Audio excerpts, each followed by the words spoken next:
So it seems like for the last few years now, Netflix has been on a mission to ruin all of my favorite shows from my childhood with their mini live actions. Such recent examples being the One Piece live action, the Yu Hakusho live action, and most recently, the Avatar the Last Airbender live action. So that's why in today's video, we're going to be ranking all of Netflix's live action adaptation so we can figure out which ones are good and which ones are hot trash.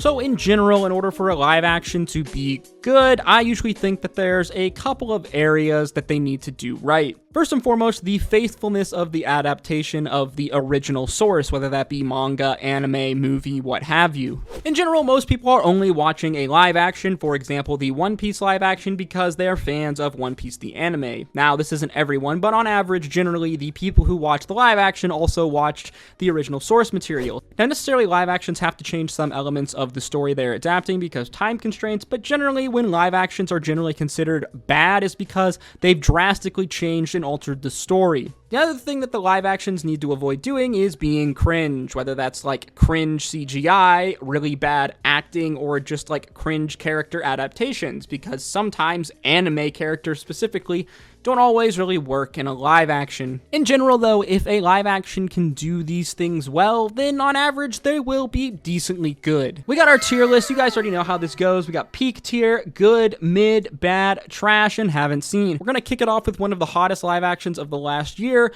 the One Piece live action. Now in general, I found the One Piece live action to be pretty solid. I'm not gonna claim to be the biggest One Piece fan ever. While I have watched some of the anime, I'm really far behind and probably am never gonna get caught up, but I did enjoy the One Piece live action for what it was. To me, it felt like it did a really good job of capturing the One Piece pirate world in the way that sets were designed, the CGI, you know, all of the shots on the ocean, the characters' design, the faithfulness of the characters to the world, and the relative faithfulness to the story, as I don't remember there being a ton of like really super noticeable changes that I can remember. As well, the acting was pretty solid along with a majority of the CGI, all things considered. And I'd hope the CGI would be good considering how much money Netflix spent on making this live action compared to some of their other ones. And in general, I think the One Piece action does everything pretty well. It's not the best live action ever, but it's definitely not bad. And I say that it's a pretty good representation of a good live action. Next, we have the only live action that I actually haven't seen that Netflix has made, which is From Me to You. So it goes in the haven't seen category. Let me know in the comment section down below if this live action is good or not, because I have no idea. Next, we have one of the most popular live actions on Netflix, Alice in Borderland, the miniseries. Alice in Borderland tells the story of a group of people who have suddenly woken up in Japan, and like 95% of the people have just vanished, and they must compete in these strange games, I guess we'll say, risking life and death just to survive. I personally really enjoy this live action, and I think that it is pretty faithful to the anime from what I can remember, though it's been a little while since I've watched this anime. Overall, the acting is really solid, and I think it does a really good job in bringing that same sense of kind of like suspense and just drama and action that the manga of Alice in Borderland also had. So in general, I would also say that Alice in Borderland is a good live action, and I do like the fact that they decided to make it a miniseries with multiple seasons as opposed to a movie, because in general I think that a live action deserves multiple episodes, not just a movie. But sometimes the movies actually can be pretty good, as we'll see later. Following up with that, we have the Ingenuity of the Househusband, the live action of The Way of the Househusband, one of my favorite comedy animes of the last few years. Way of the Househusband tells the story of a former Yakuza boss who is now a stay-at-home househusband, but he approaches all of his problems that he has as a househusband in the same intense way as he would as a Yakuza boss, and it just makes for some really hilarious scenes, and I'd say that the live action is actually pretty good as well. It's not as funny as the anime, it's not as good as the anime, but that's okay, it doesn't have to be. And anything, that's kind of hard to do. One of the best parts of this live action is the fact that the main character is played by the voice actor of the character in the anime, so it just feels right. I may be a little biased here because I really love this anime, but I think Ingenuity the Househusband also deserves to go into the good tier. Next up, we have Zom 100. Zom 100 follows the story of a Japanese office worker who tries to complete his bucket list during a zombie apocalypse. I think Zom 100 is a perfectly fine live action. It's nowhere near as good as the anime. It follows the story relatively faithfully, and it does a pretty good job of embodying and telling the same kind of a story with some slight tweaks, though I do think it lacks a few things. In general, I think it's a mid-tier live action. The main thing that I dock it for is it doesn't feel like the live action of Zom 100 captures the same meaning of the anime and the manga. The kind of point of Zom 100 is it's supposed to be a critique on Japanese office culture, where the character would rather become a zombie than spend mindless hours being an office worker in the Japanese office culture environment. And it doesn't really feel like the live action gets that, and that's kind of the whole point of the show. So for me, that just brings it down to mid-tier, but maybe I'm being nitpicky here. Next up, we have Kakegurui. Apologies if I mispronounced that. Kakegurui tells the story of a group of high school students in this prestigious academy where they're all very rich, and they get into big gambling shenanigans. This is basically like the super hyper dramatic gambling anime where they play all sorts of crazy gambling games. In general, I would say that this live action is also pretty solid. It's pretty faithful to the story, but I don't think that everyone will like this live action because it's nowhere near as hype as the anime is. So if you mainly watch live actions for action scenes and things like that, you may not like Kakegurui, but I do think that it is pretty solid. I think that it's pretty faithful to the anime, and it invokes a lot of the same themes, and it's pretty solid. I think as well it's got to go into mid-tier. Next up, we have the first of some of our Netflix live action movies, the Fullmetal Alchemist trilogy.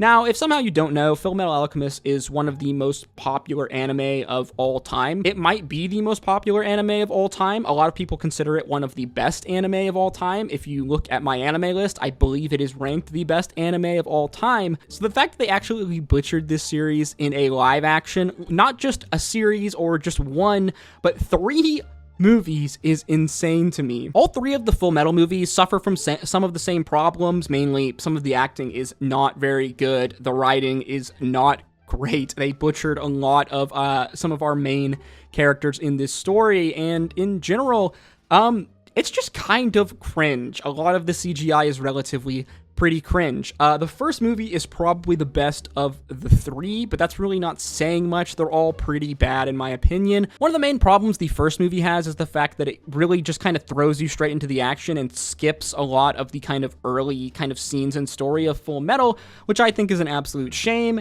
And then when you compare that to the final Fullmetal movie, they kind of have the opposite problem, where they tried to fit way too much story into too short of a time period, and it just feels bloated as a movie. Like I said, in general, the first one is probably the best of the 3, but I think these have to go into trash tier, considering the fact that Fullmetal is one of the most beloved series ever, and the live action is so far below anything that it should be. Like, at the bare minimum, this live action should be good, or not good, but mid, because the story of Fullmetal is very good. So at the very least, you'd think that it would be mid, but they really dropped the ball on this one, in my opinion. Next up, we have the Yu Hakusho live action, which came out in December of 2023, if I'm remembering correctly, or winter 2023. Personally, I found this live action to be an absolute tragedy. I am a massive Yu Hakusho fan, if you couldn't tell. So the fact that they didn't do this anime justice really made me sad, as this was one of the first animes that I ever watched, and I absolutely loved it. I've done a full video breaking down and reviewing everything I felt was wrong with the Yu Hakusho live action. Click the eye above if that's something that you're interested in. In general, though, I find that Yu Yu Hakusho goes wrong in 2 fronts. There is some pretty cringe CGI at the end of the series, and they just change too much of the story for me. They try to cover too much ground of the story of Yu Yu Hakusho in such a short time for a live action, and they absolutely butcher the best part of Yu Yu Hakusho, which is the Dark Tournament arc, one of the best tournament arcs in all of anime. There is redeeming qualities to it, though. I would say that most of the acting is pretty good. I really loved the actors that played Yusuke and Kuwabara. I thought they were pretty solid and had a pretty good performance, all things considered. And episode 1 of Yu Yu Hakusho in a vacuum is very good. It is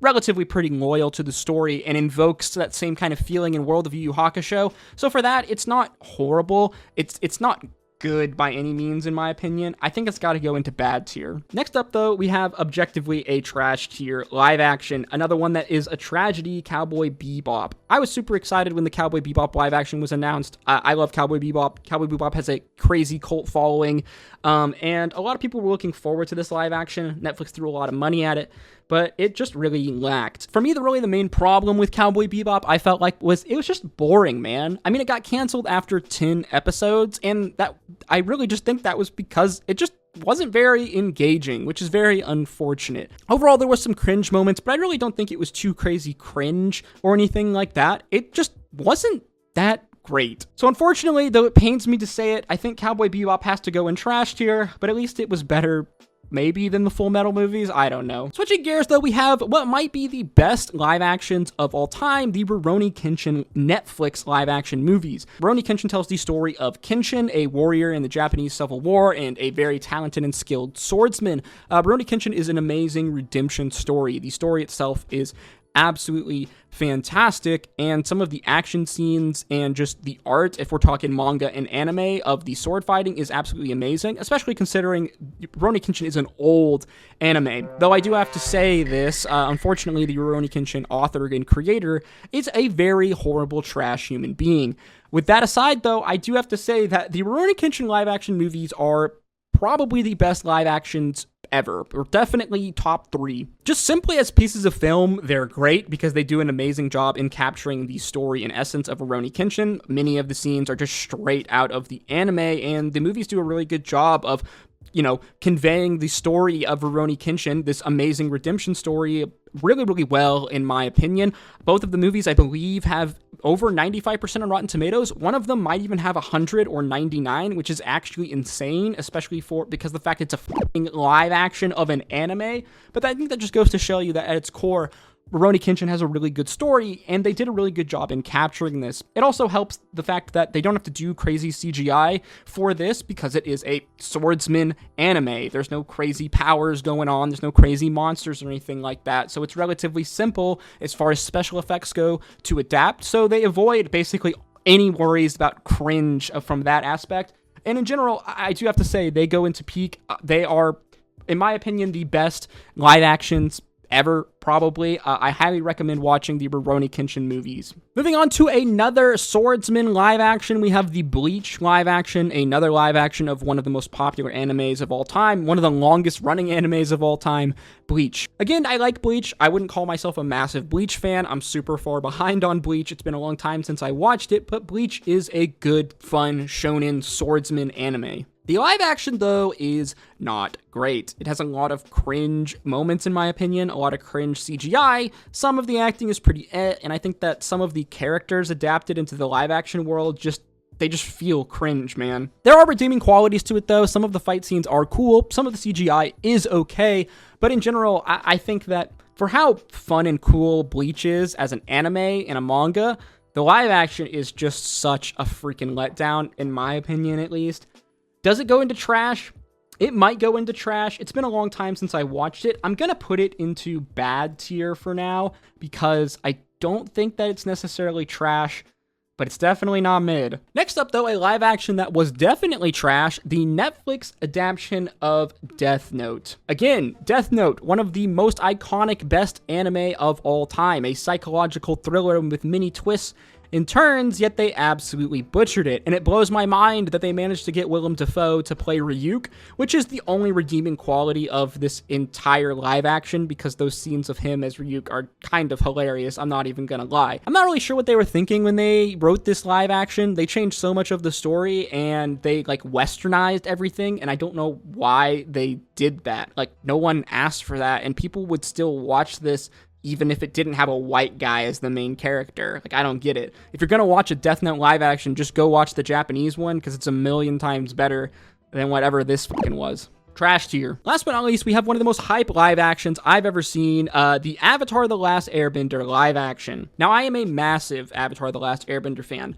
Avatar the Last Airbender, I think, is one of my favorite animated shows of all time. It might be one of the best animated shows of all time. It's not just a good kids show, it's just a good show, full stop. So when I heard Netflix was making a live action adaptation, I was immediately very nervous, especially considering that years prior we had the M. Night Shyamalan dumpster fire of his live action Last Airbender movie. That being said, though, I was genuinely surprised how much I liked the Avatar the Last Airbender live action. I've made a ton of content talking about my opinions on the Avatar the Last Airbender live action. Click the eye above to go check that out in more detail. But in general, I think that the Avatar the Last Airbender live action, like One Piece, does a really amazing job in capturing the world and the characters of Avatar extremely faithfully. Yes, they change some aspects of the story, they tweak them, and they move some events around to craft the story, but in general, Season 1 of the live action mirrors Season 1 of the animated series, and all of the changes they made were basically just reorganizing scenes or kind of combining scenes from different points throughout Seasons 1 through 3. What I think the Avatar live action does amazingly well is capturing the feeling and the world, the awesome world of Avatar, a world that is so deep, so full of life, and has so much lore, yet I think they managed to capture it so well. Every single shot of like cities and scenes in Avatar just looked so great. It really did feel like we were in the Avatar world. I don't think it was cringe at all. All of the acting was really, really solid. The writing I thought was great. I really felt they captured all of our main characters extremely well, especially Iroh and Zuko, and really managed to capture the story progression and the character growth that our young team Avatar goes through. As to me, that is the best part of Avatar the Last Airbender, is seeing these characters go through their many struggles and challenges and growing as a character. And I think that Avatar got all of this right. Yes, it's not perfect. Yes, they did some stuff that people weren't happy about. I do think, though, that the people who hate on this show, I feel like they are blowing their problems out of proportion, but maybe that's just my opinion. This could just be rose-tinted glasses, the fact that I love Avatar so much, making me think that this show is better than it really is. But I've watched this show twice now, through the whole entire season twice now, and I still think that it's pretty good, and I enjoyed it just as much both times through. So for me, it has to go into good tier. It's not peak, it's not as good as something like the Ruroni Kenshin movies, but it is very good. And I do think that it almost could have been in peak, but I think that might have been a little too biased if I did that. And yes, here is our Netflix live action tier list. Let me know what you think in the comment section down below. As always, these videos are just my opinion, so feel free to disagree with me. Let me know what you think the best Netflix live action is and the worst Netflix live action in the comment section down below. Let me know what you thought of the Avatar the Last Airbender live action. As always, if you enjoyed this video or learned something new, make sure you like, comment, and subscribe, as your engagement on this video helps to put it into the algorithm and is the easiest way to help support me in making these videos. If you enjoyed this video or want to see more content like it, then click one of the videos on screen now. As always, guys, thank you so much for watching. I hope to see you in the next one. Drink your water, hug your mother. Until next time, stay safe out there. Peace, love, Adu.